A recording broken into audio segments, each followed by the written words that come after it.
Welcome back to Living Life with Nani and Bobo. Last video, Susan was all by her lonesome because I was on a trip into Texas to a 22,000 acre ranch, and I'll talk about that in a little bit and explain that whole thing. So, as he said, he's back and he's going to talk about how he got on this journey with these 11 guys that he went to Texas with, and how that's, at our age, how we're trying new things and adapting and perhaps using those to help bring changes in our life. And Because that's it's what much easier just to stay home.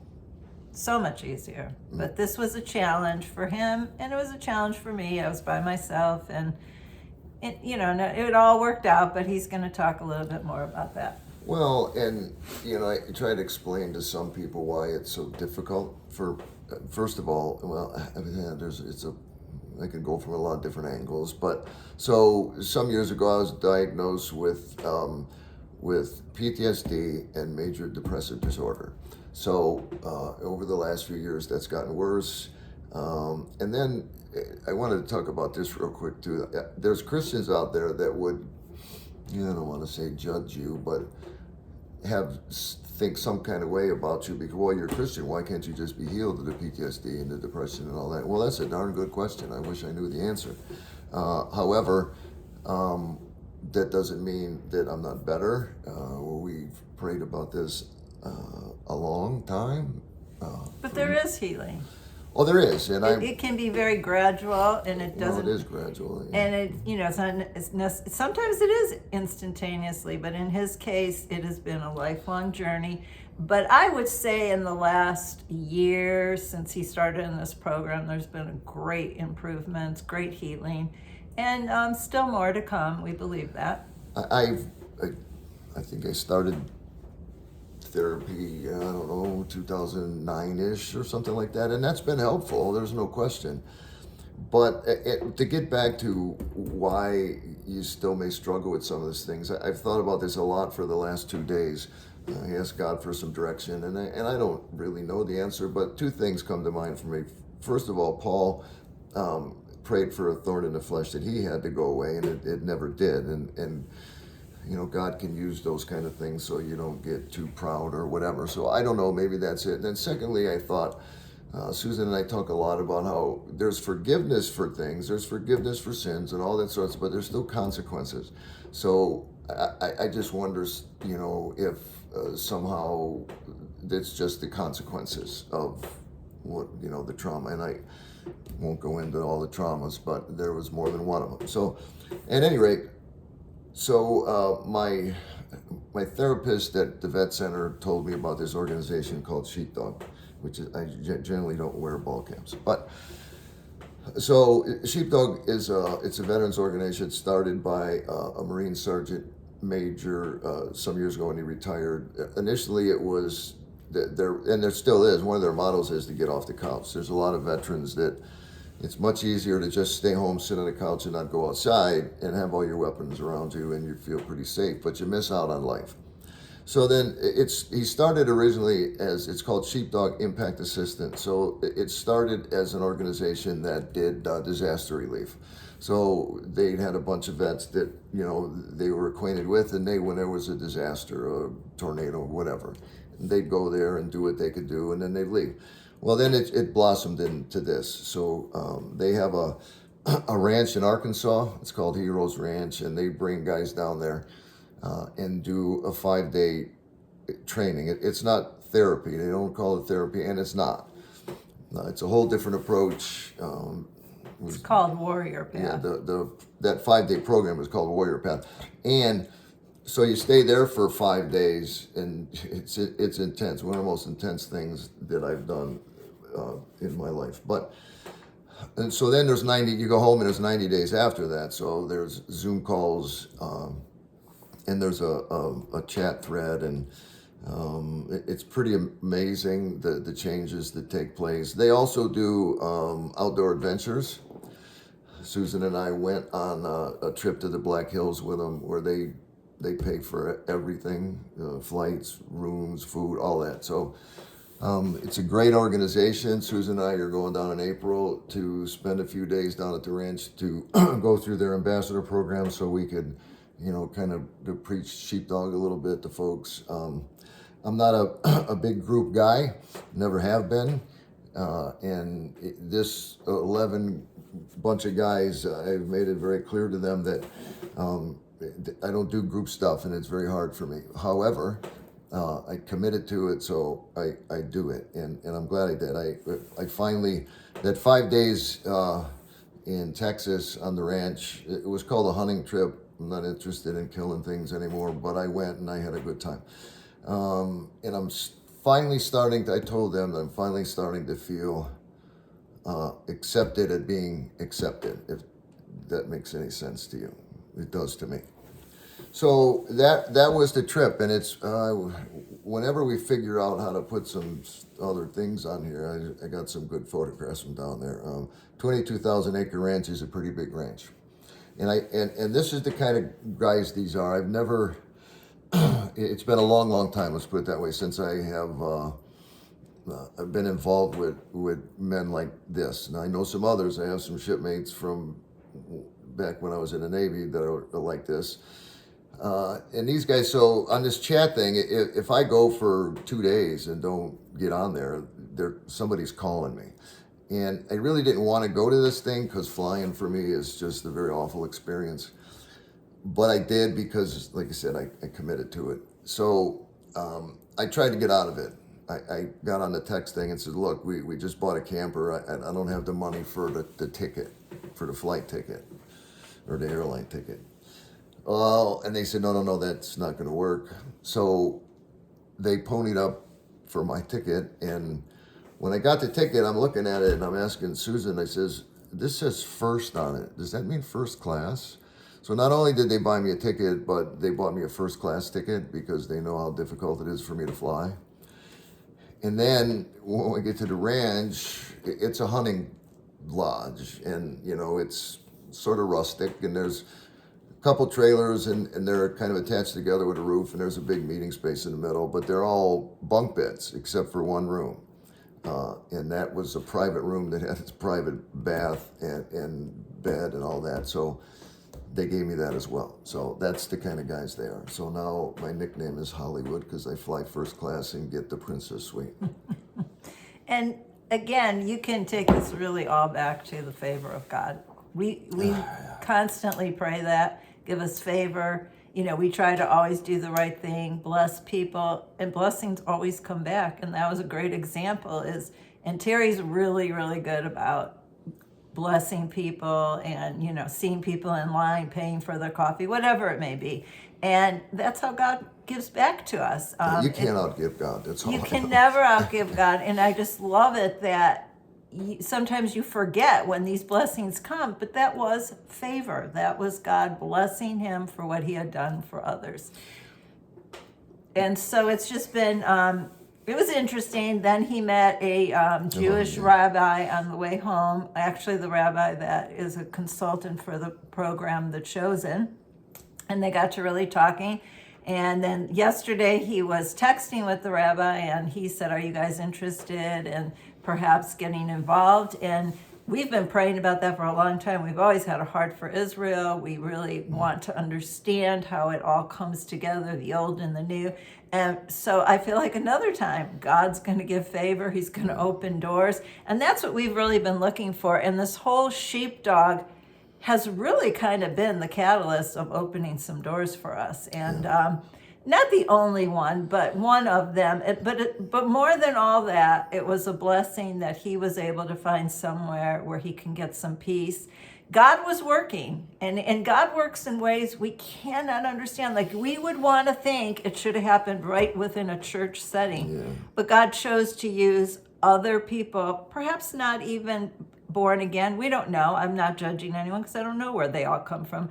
But God will use whoever's willing to be used. And these, almost every one of these guys, the size of their group varies a little bit, but basically the main group, there's 11 of us. And I got to tell you, there's more talk of God in these whenever we get together than there is anything else. Yeah, do they all have, some sailor mouths? Yeah, but but their heart is for God. So it's amazing how God puts this together. But if there's any veterans that happen to see this video, please check out Sheepdog Impact Assistance. I think it's .org. I'm not sure. Or get in touch with us Or through yeah, the comments, however, subscribe, or, just get in touch with us and we'll Been lead one of the you the most way. effective things that I've done. I've done just almost every form of therapy there is, and that has helped, no doubt. However, something happened at Warrior Path. A lot of people have asked me, well, what is it that worked for you? And I really, it's hard to answer that question, but one thing I do know is they have a saying in Sheepdog, and they say the shift happens. And that's the only way I can explain it. A shift took place in my life down there. I don't know what it is, but there's something about, now many of these guys are very, very tough guys, right? Special forces kind of guys and all that sort of stuff. And it's an amazing sight to sit in a room with some of the baddest people on the planet while they're sobbing so hard they can't talk. Because much of this stuff none of us have ever even said to our wives. Susan and I have been married for 52 years. And so it's a life-changing experience for a lot of people. As a matter of fact, and then I'll shut up after this one. The last class that they had, I was told that one of the guys, his wife talked to, his name's Rafi, the guy that runs the program. He said, I have my husband told me that if this Warrior Path doesn't work for him, he's done everything else that he's done. He's already got his suicide note written somewhere. And he said, if this doesn't work, then I'm just done. And he's not done. So it works. So it's interesting to be very open to how God leads. When we went to that outdoor adventure, he did not have a good time. I had a great Awful. time.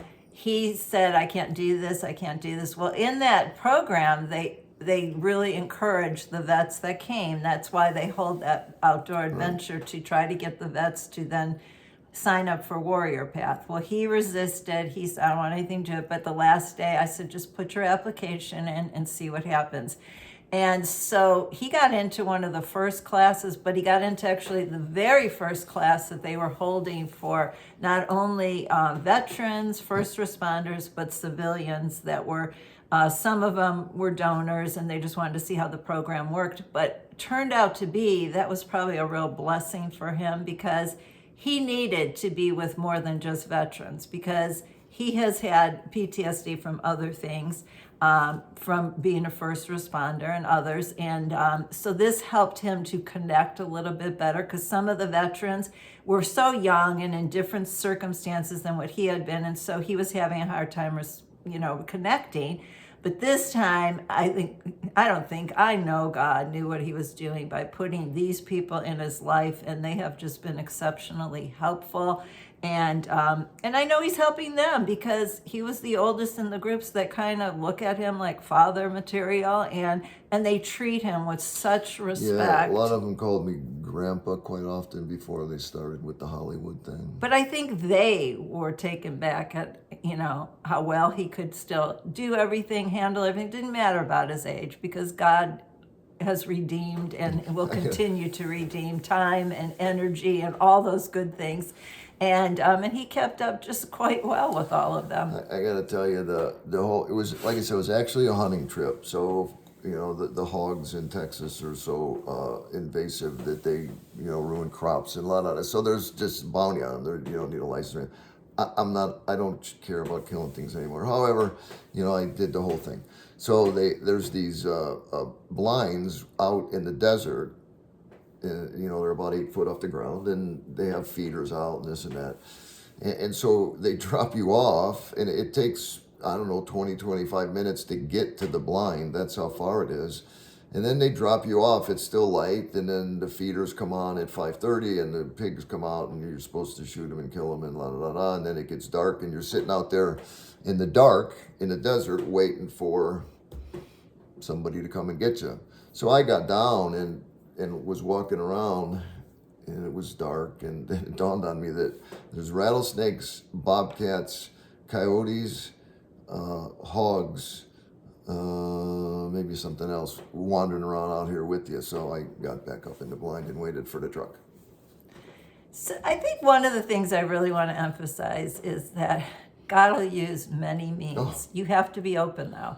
To think that it's just this one lane, no. I guess that's one of the things we've learned in these many years of serving the Lord. It isn't one lane. He will take you in many veins on a path to bring you to where he wants you to be whole, to be perfected in him. And how he does that is always just so Plus, amazing to me. It's about commitment.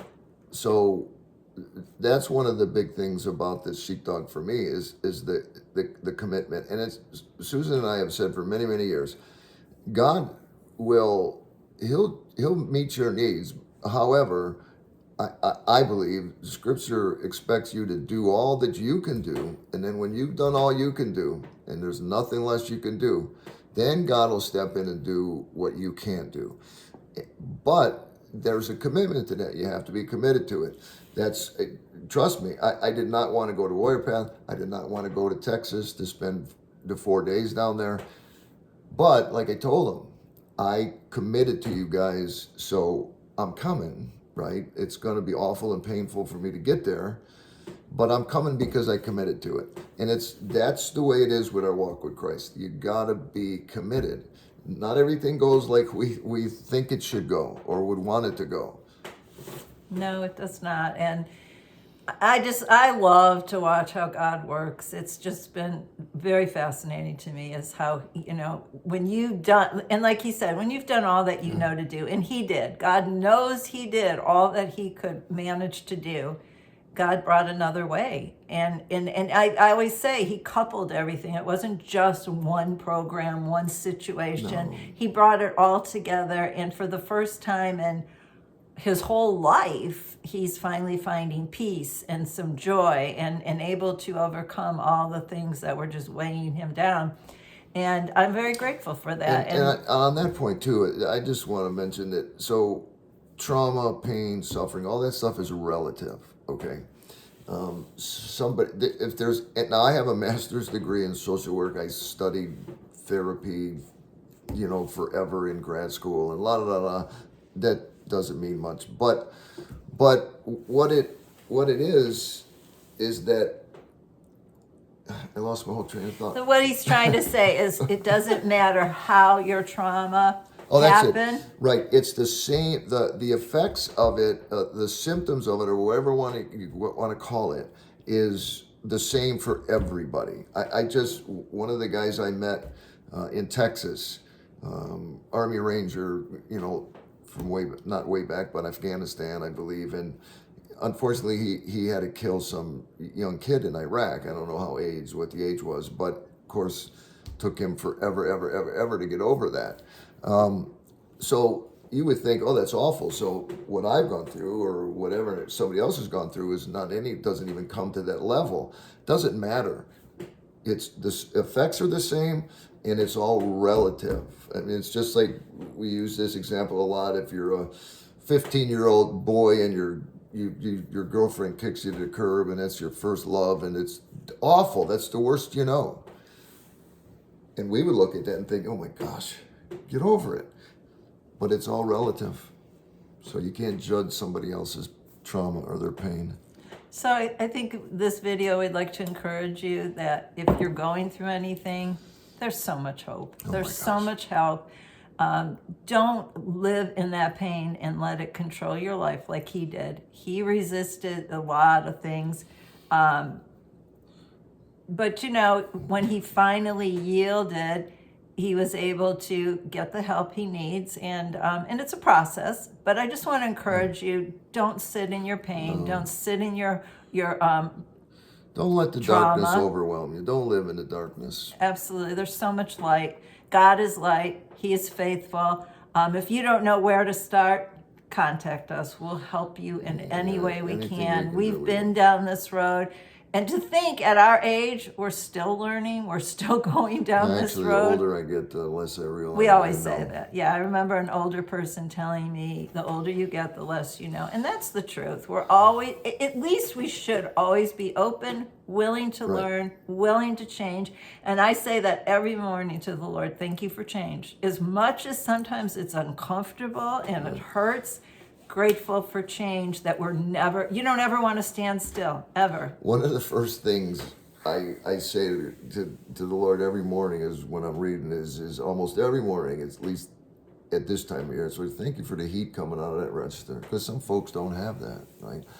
So we're gonna have to wrap it up. I mean, oh my gosh, we're 20 minutes into this thing. So God bless you, friends. It's always a pleasure. This is good for us. It's therapeutic. Hopefully it helps somebody out there, but God is good and He can make a way. He's made a way for us and He'll make a way for you. God bless you. God bless you all.